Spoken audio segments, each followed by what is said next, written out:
প্রিয় শিক্ষার্থীবৃন্দ, আসসালামু আলাইকুম। তোমরা সবাই কেমন আছো? আশা করি আল্লাহর মেহেরবানিতে তোমরা সবাই ভালো আছো। আমিও ভালো আছি। করোনাকালীন সময় অনলাইন সিস্টেমের যে ক্লাস পরিচালনা করা হয় তারই ধারাবাহিকতায় আজ আমি তোমাদের চতুর্থ শ্রেণীর বাংলা প্রথম পত্র নিয়ে আলোচনা করব।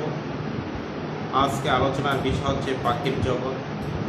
বাংলাদেশ নদীমাতৃক দেশ, কৃষিপ্রধান দেশ যেমন তেমনি পাখির দেশ হিসাবেও পরিচিত। আজ আমি তোমাদের এই পাখির জগৎ নিয়ে আলোচনা করব। এখানে মা এবং ছেলে তারা দুইজনে বাংলাদেশের পাখি সম্পর্কে আলোচনা করছে। তারা কোন কোন পাখি নিয়ে আলোচনা করেছে সে পাখি সম্পর্কে আমি এখন আলোচনা করব। এখানে তোমাদের পাঠ্য বইয়ে অনেকগুলো পাখি দেখতে পাচ্ছ, বিশেষ করে জাতীয় পাখি দোয়েল, চড়ুই, পানকড়ি, বুলবুলি, কাঠফিশারি, বাবুই, আবাবিল, বাসপতি, শালিক, বিভিন্ন শ্রেণীর পাখি রয়েছে। আমি একে একে বিভিন্ন পাখি সম্পর্কে আলোচনা করব। পাখির জগৎ, তোমরা অনেকেই বিভিন্ন ধরনের পাখি দেখতে পাও লোকালয়, এবং অনেক পাখি তোমরা চিনো, তারপরও অনেক পাখির নাম জানো কিন্তু চিনো না বা দেখোনি। আমি আজকে তোমাদের সেই পাখি সম্পর্কে আলোচনা করব। এখানে মা এবং ছেলে দুইজনেই পাখির সম্পর্কে বা পাখির বিষয় নিয়ে আলোচনা করছে। পাখি সব পরে রব, রাত্রি পোহাইল, কারণে কুসুম কলি সকলে ফুটিল। এটি একটি বাক্সি কবিতা থেকে নেওয়া হয়েছে। পাখি সব পরে রব, রাত্রি পোহাইল, কাননে কুসুম কলি সকলে ফুটিল। পাখি সব পরে রব, রাত্রি পোহাইল অর্থ হচ্ছে পাখিরা ডাকাডাকি করছে, রাত্রি শেষ হয়েছে মানে সকাল হয়েছে। কাননে কুসুম কলি সকলে ফুটিল, কাননে বলতে বাগানে, কুসুম কলি, কুসুম কলি মানে ফুলের কলিগুলো সকলেই ফুটিল। কবিতার কথাগুলো সাম্যকে ভাবিয়ে তুলেছে। পাখি তো তাই তো ভোর হলেই পাখি ডেকে ওঠে, ঘুম ভেঙে যায়। পাখির ডাকেই আমাদের সকালে ঘুম ভাঙে, পাখিরা যেন ভোরের দ্রোহ। চড়ুই, শালিক এক সময় দু একটা পাখি সাম্য দেখতে পেয়েছে। চড়ুই, শালিক এরকম দু একটা পাখি সাম্য দেখতে পেয়েছে, কিন্তু আরও যে নানা রকমের পাখি আছে সব পাখি সম্পর্কে তার খুব জানতে ইচ্ছে করে, তার সকল পাখি সম্পর্কে জানার খুব আগ্রহ, কিন্তু সে শুধুমাত্র কয়েকটি চড়ুই, শালিক এরকম কয়েকটি পাখি সম্পর্কে তার ধারণা আছে এবং তিনি দেখতে পেয়েছে। আরও যে দেশে পাখি রয়েছে সে সম্পর্কে তার জানার খুব আগ্রহ, তাই তিনি তার মায়ের কাছে জিজ্ঞেস করবে পাখিদের কথা, পাখি সম্পর্কে সে জানে। আচ্ছা মা, পাখিরা কি রাত্রে ঘুমায় না? বন্যা হতেই কিচিরমিচির করা শুরু করে দেয়। মা বলেন, তা হবে কেন, পাখিরাও ঘুমায়। মা বলেন, পাখির দেশ, নদীর দেশ বাংলাদেশ।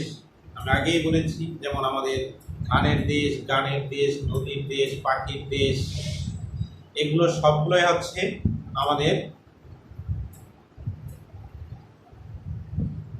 অপরূপ সৌন্দর্যের যে প্রাকৃতিক নিদর্শন, তারই একটি হচ্ছে পাখির দেশ বাংলাদেশ। পাখি আমাদের প্রকৃতিকে সুন্দর ও মনোরম করে তুলেছেন। গাছে গাছে, ঝোপে ঝাড়ে, নদীর তীরে তাদের বিচরণ। কখনো তারা দল বেঁধে আকাশে উড়ে বেড়ায়, আবার কখনো কখনো পাতার ফাঁকে চুপি ছড়ে বসে থাকে, কখনো খাবারের জন্য পোকামাকড়ের উপরে ঝাঁপিয়ে পড়ে। এটাই হচ্ছে পাখিদের বিচরণ ক্ষেত্র। মা আরও বলেন, দোয়েল আমাদের জাতীয় পাখি, তাদের গায়ের রং সাদা কালো। এরা থাকে লোকালয় আর অগভীর জঙ্গলে। দোয়েল পাখি সাধারণত লোকালয় থাকে। লোকালয় বলতে যেখানে মানুষজন বসবাস করে তার আশেপাশেই থাকে, বা যেখানে কোনো একেবারে অগভীর জঙ্গল, মানে যে মোটামুটি একটু গাছপালা আচ্ছাদিত, সেখানেই তারা বসবাস করে। গাছের উঁচু ডালে অথবা মাঝে মাঝে মধুর সুরে গান গায়। ছোট ডাল, খড়কুটে ও শিকড় বাকড় দিয়ে বাসা বানায়। নানান ফুলের মধু আর কীট পতঙ্গ তাদের প্রধান খাদ্য। জাতীয় পাখি দোয়েল, তারা ছোট গাছের শিকড়, পাতা বা ছোট খড়কুটা দিয়ে তারা বাসা তৈরি করে থাকেন। এদের প্রিয় খাবার হচ্ছে মধু এবং কীট পতঙ্গ বা ছোট ছোট পতঙ্গ। শস্য দানা এদের প্রিয় খাবার। শস্য দানাও এদের প্রিয় খাবার। শস্য দানাও এদের প্রিয় খাবার। আর একটা ছোট পাখি হচ্ছে, তোমরা জাতীয় পাখি দোয়েল সবাই হয়তো দেখেছো বা চিনো, এটা হচ্ছে আমাদের জাতীয় পাখি দোয়েল। এর পাশে রয়েছে বুলবুলি। এর পাশেই রয়েছে বুলবুলি। এখন আমি বুলবুলি সম্পর্কে আলোচনা করব। আরেকটা ছোট পাখি হচ্ছে বুলবুলি, এই টুনটুনি। পালকের রং জলপাই সবুজ, মাথায় লালচে রঙের ছোপ, লম্বা, ঠোঁটের রং কালচে খয়েরি, পায়ের রং হলুদাভা, লেজ নাড়িয়ে টুই টুই শব্দ করে উড়ে বেড়ায়। এরা মানুষের কাছাকাছি থাকতে ভালোবাসে, চমৎকার বাসা বানায়, পোকামাকড় খেয়ে পরিবেশ সুন্দর রাখে। ফুলের মধুই টুনটুনির সবচেয়ে প্রিয় খাবার।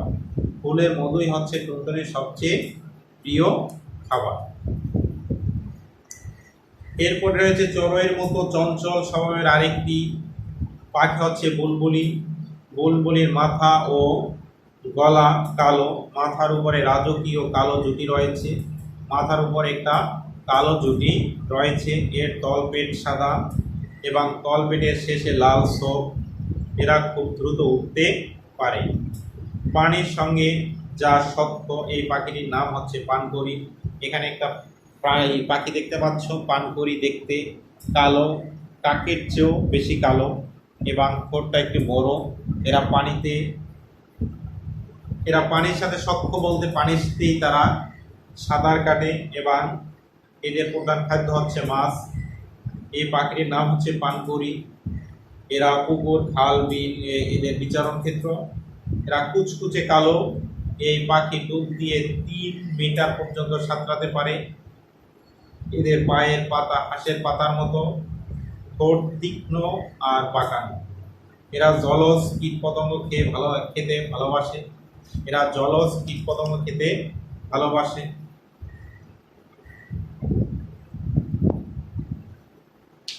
বাংলাদেশে আরো নানা ধরনের পাখি রয়েছে। এই পাখি আছে, এই পাখিগুলো হলো খঞ্জনা, ডাহুক, কোকিল, বাসমতি, শ্যামা, অনেশ, পানকড়ি, পাণ্ডবী, ফিঙে, টিয়া, বাবুই ইত্যাদি। মা বলেন পাখিরা মানুষের পরম বন্ধু। এরা অনেক উপকারী। কিছু কিছু পাখি আছে যেমন আমাদের পরিবেশকে রক্ষা করে, এমন পাখির মধ্যে রয়েছে যেমন কাক, শকুন। এরা পরিবেশকে রক্ষা করে কারণ এরা বজ্র পদার্থগুলো, বিষাক্ত বা বজ্র পদার্থগুলো খেয়ে পরিবেশকে সুন্দর রাখে। আবার কিছু পাখি রয়েছে যেগুলো আমরা পোষ মানাতে পারি, যেমন টিয়া, ময়না। এগুলো খুব মধুর সুরে গান করতে পারে এবং মানুষের কথা নকল করতে পারে। মানুষ যেভাবে কথা বলে ওরা ওই কথাগুলোকে হুবহু নকল করতে পারে। বিদায় এই পাখিগুলোকে আমরা সাধারণত পোষ মানি এবং মানাতে পারি। এরা সুন্দরভাবে কথা নকল করার কারণে সবাই এদেরকে পছন্দ করে। আবার কিছু পাখি আছে কথা বলতে না পারলেও এদের দেখতে সুন্দর এবং এদেরকেও পালন করা হয় থাকে বা পোষ মানানো হয়। এগুলো সৌন্দর্য বর্ধনের জন্য ব্যবহার করা হয়। আবার কিছু কিছু পাখি রয়েছে যেগুলো আমরা এদের মাংসগুলোকে আমরা খাবার হিসাবে গ্রহণ করি, যেমন কবুতর, ঘুঘু, এরকম পানকড়ি, বক। এগুলোর মাংস মানুষে খেয়ে থাকে। তাই এ সকল পাখিগুলোকে আমরা সাধারণত পোষ মানানোর চেষ্টা করি এবং এগুলো বিভিন্ন ধরনের কীটপতঙ্গ খেয়ে বা পোকামাকড় খেয়ে পরিবেশকে সুন্দর ও মসৃণ করে রাখে। তাই আজ আমি তোমাদের সামনে পাখি গল্পটি নিয়ে আলোচনা করলাম। এই পাখি গল্পের কিছু গুরুত্বপূর্ণ শব্দ অর্থগুলো রয়েছে। আমি এখন তোমাদের সামনে শব্দ অর্থগুলো নিয়ে আলোচনা করব। শব্দের অর্থগুলো জানলে এই গল্পটা সম্পর্কে তোমাদের ধারণা আরো ক্লিয়ার হবে এবং তোমাদের বুঝতে সুবিধা হবে। তাই আমি এখন শব্দগুলো কিছু শব্দ অর্থগুলো নিয়ে আলোচনা করব।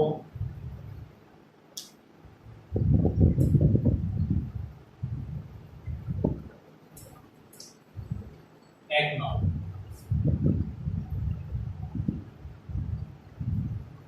শব্দগুলো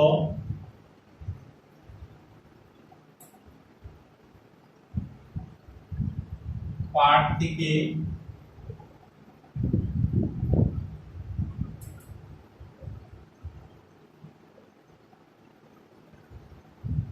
খুঁজে বের করি অর্থ বলি।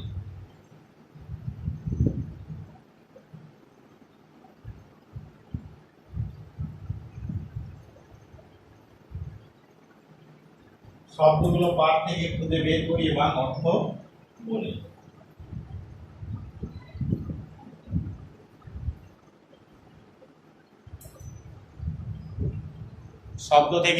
শব্দগুলো পাঠ থেকে খুঁজে বের করি এবং অর্থ বলি।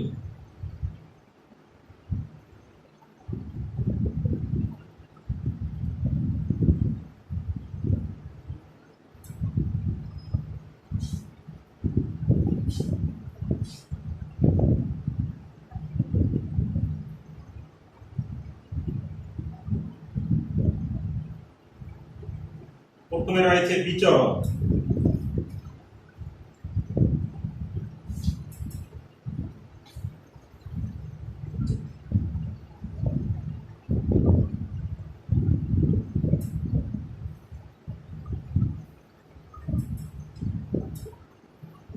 প্রথমে রয়েছে বিচরণ।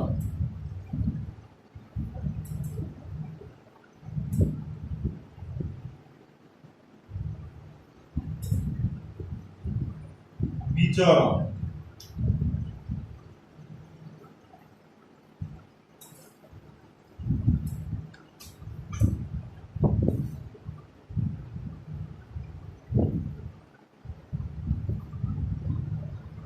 বিচরণ বিচরণ শব্দের অর্থ হচ্ছে ঘোরাফেরা করা এবং বিচরণ শব্দের অর্থ হচ্ছে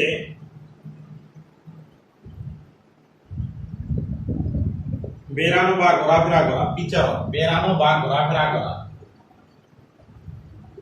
বেরানো বা ঘোরাফেরা করা। ঘোরাফেরা করা।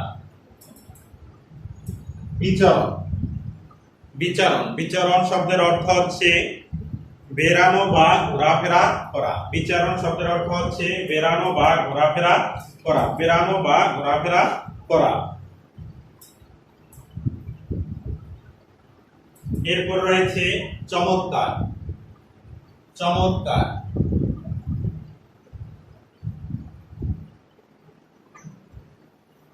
এরপর রয়েছে চমৎকার। চমৎকার শব্দের অর্থ হচ্ছে সুন্দর। লক্ষ্য করো, চমৎকার শব্দের অর্থ হচ্ছে সুন্দর। চমৎকার শব্দের অর্থ হচ্ছে সুন্দর। চমৎকার শব্দের অর্থ কি? চমৎকার শব্দের অর্থ হচ্ছে সুন্দর।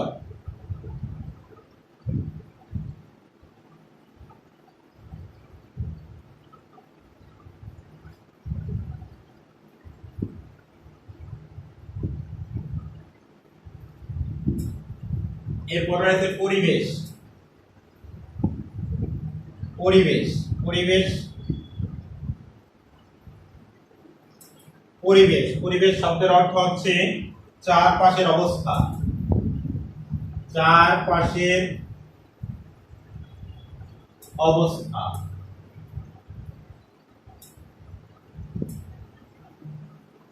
পরিবেশ পরিবেশ শব্দের অর্থ হচ্ছে চারপাশের অবস্থা। পরিবেশ শব্দের অর্থ হচ্ছে চারপাশের অবস্থা। চারপাশের অবস্থা। পরিবেশ, পরিবেশ শব্দের অর্থ হচ্ছে চারপাশের অবস্থা। এরপর রয়েছে ঝুঁটি, ঝুঁটি, ঝুঁটি, ঝুঁটি শব্দের অর্থ হচ্ছে খোপা। ঝুঁটি, ঝুঁটি শব্দের অর্থ হচ্ছে খোপা। ঝুঁটি, ঝুঁটি শব্দের অর্থ হচ্ছে খোপা।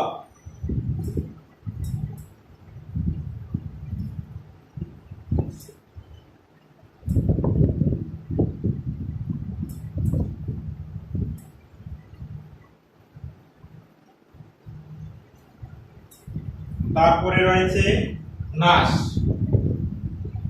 নাশ, নাশ শব্দের অর্থ হচ্ছে ধ্বংস। নাশ, নাশ শব্দের অর্থ কি? নাশ শব্দের অর্থ হচ্ছে ধ্বংস। নাশ, নাশ শব্দের অর্থ হচ্ছে ধ্বংস। নাশ, নাশ শব্দের অর্থ কি? নাশ শব্দের অর্থ হচ্ছে ধ্বংস।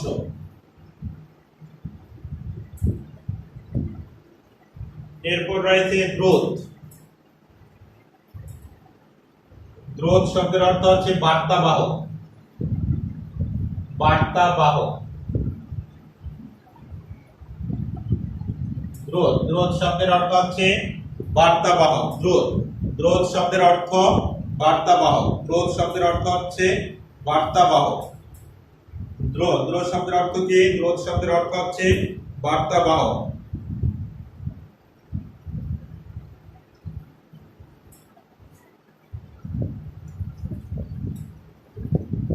এরপর রয়েছে লোকালয়,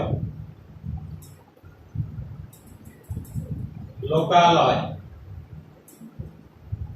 লোকালয়, লোকালয়, লোকালয়, লোকালয় শব্দের অর্থ হচ্ছে যেখানে মানুষজন বসবাস করে। লোকালয়, যেখানে লোকজনের বসবাস আছে, যেখানে, যেখানে লোকজনের, লোকজনের বসবাস আছে, যেখানে লোকজনের বসবাস আসছে।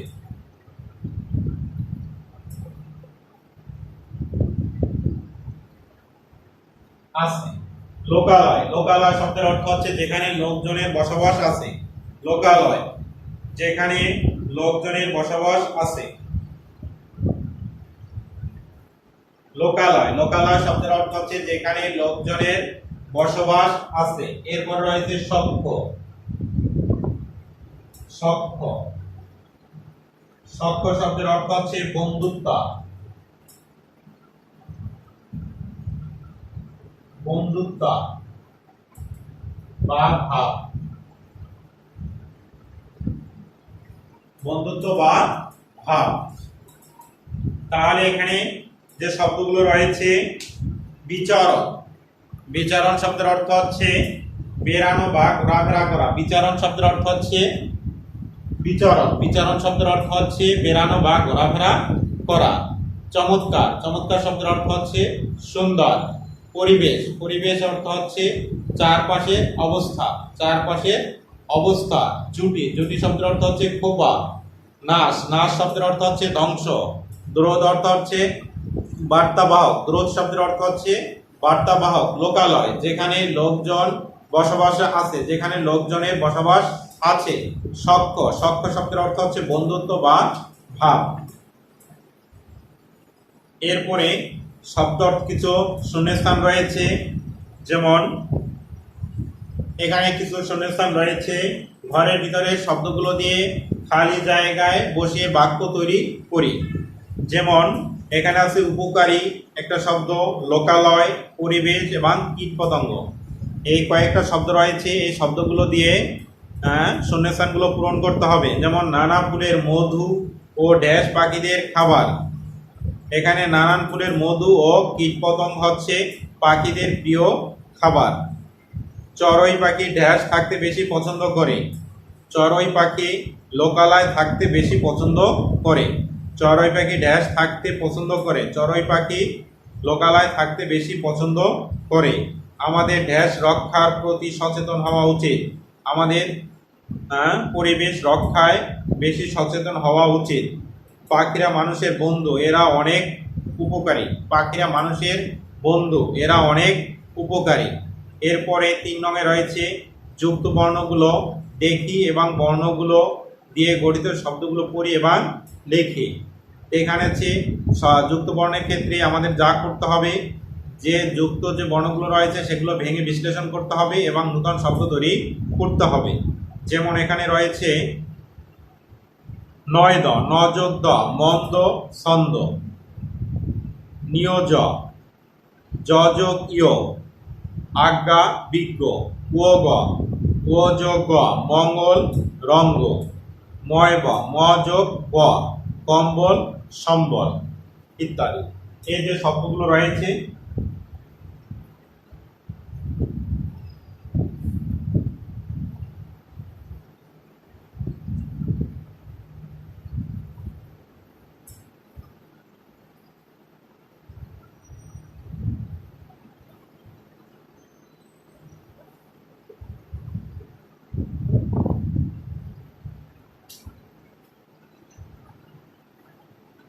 আজকে এই পর্যন্তই।